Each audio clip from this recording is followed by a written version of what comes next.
នេះណាបងអីវ៉ាន់ដែលទទួលបានណាមានកាមេរ៉ាមានឡេនហើយមានថ្ម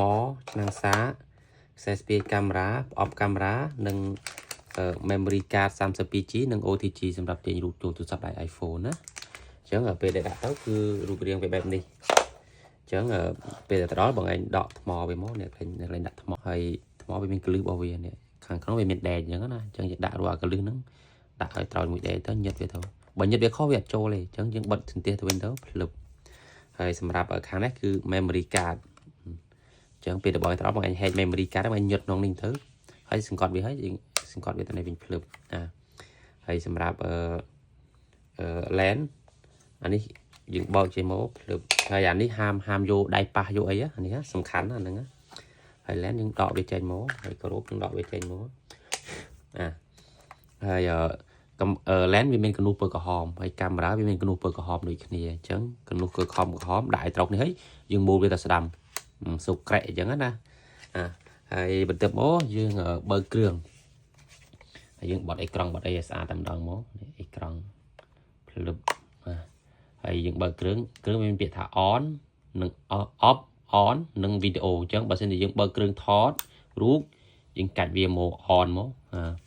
ហើយពេលដែលយើងកាច់ហើយវានឹងចេញរូបរាងវាបែបនេះវាចេញរូបរាងបែបនេះហើយដោយសារតែ lens យើងគឺ aperture 1.8 អញ្ចឹងខ្ញុំមូលទៅលេខឲ្យ 1.8 នេះ f 1.8 វាថតទៅវាព្រាលក្រោយស្អាតហើយមុននឹងយើងដាក់ទៅគឺខ្ញុំ setting ឲ្យមកស្អាតអញ្ចឹងអេក្រង់ touch screen បានអានេះខ្ញុំដាក់ mode P portrait អូ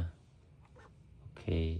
ហើយបើសិនយើងចង់ឲ្យវាចេញរូបភាពនៅលើអេក្រង់យើងចុចអាពុំក្រហមនេះមកពើមកវាចេញរូបភាពលើអេក្រង់នេះឃើញទេអានេះគឺវាថតទៅវាលឿនជាងពួក Parody វានឹងស្ទួកព្រឹបអានេះគឺរបៀបថតហើយបើសិនយើងបើក flash យើងចុច flash ជាងហៀងអញ្ចឹងពេលយើងចុច flash មកវានឹង load ឡើងមកលើពើឧទាហរណ៍តែខ្ញុំថតពើនេះគេថតបាញ់ flash អានេះយើងថតពេលយប់ពេលអីអញ្ចឹងវាមិនសូវមានវលឿយអាចថតបាញ់ flash បានហើយសម្រាប់ ISO នៅទៅនេះ ISO យើងចង់ដាក់អូតូក៏បានយើងមិនចង់ដាក់អូតូយើងអាចបើកទៅឡើងតាមតាចិត្តយើងអញ្ចឹងណានេះអូខេអញ្ចឹងខ្ញុំដាក់អូតូអយហើយបងឯងទៅឡើងទៅលាក់តាមណាអាហ្នឹងបងឯងទៅឡើងថែមទៀតទៅពេលដែលយើងបិទ flash បិទទៅវិញអញ្ចឹងណាហើយតាក់ទងជាមួយនឹង setting អីគឺខ្ញុំបានសេរីអយមកស្អាតហើយអញ្ចឹងបងឯងបាច់ចាំទៅសេរីទៀតទេ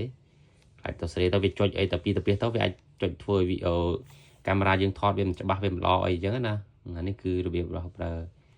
ហើយបើសិនតែញ៉ៃអីមិនមកគេ clear setting នេះ clear setting វានៅចំកនោះចុចចិត្តចុងគេអាកនោះពើតនៅក្លែងកូនសហើយចុចមកក្រោមមកគេពាក្យ clear setting អានេះគឺកន្លែងយើង clear setting ហើយបើថាយើងចង់ format memory យើងចុចមកជាងនេះរូបភាពនេះ format អញ្ចឹងនៅកន្លែងកនោះកូនសចុចនៅកន្លែងកូនសហើយយើងរកមកពាក្យអង្ក្រមនេះគេថា format card នេះ format card អញ្ចឹងយើងអាច format បានតែដោយសារថានេះវាមាន card ទេអញ្ចឹងណាហើយសម្រាប់ចុចមើលរូបអានេះវីដេអូនេះរូបភាពតែដោយសារតែខ្ញុំទៅបានដាក់ memory អញ្ចឹងយើងអាចចុចមើលរូបភាពហើយយើងអាចចុចឆ្វេងចុចស្ដាំបានអញ្ចឹងណាហើយសម្រាប់លុបនេះអាពុំសញ្ញាលុបតែទៅគឺប្រើប្រាស់ស្រួលទេហើយបើសិនថតវីដេអូបើឯងកុចទៅម៉ូតវីដេអូកាញ់ទៅម៉ូតវីដេអូពេលដែលឯងថតវីដេអូនេះបើឯងនេះចុចអានេះ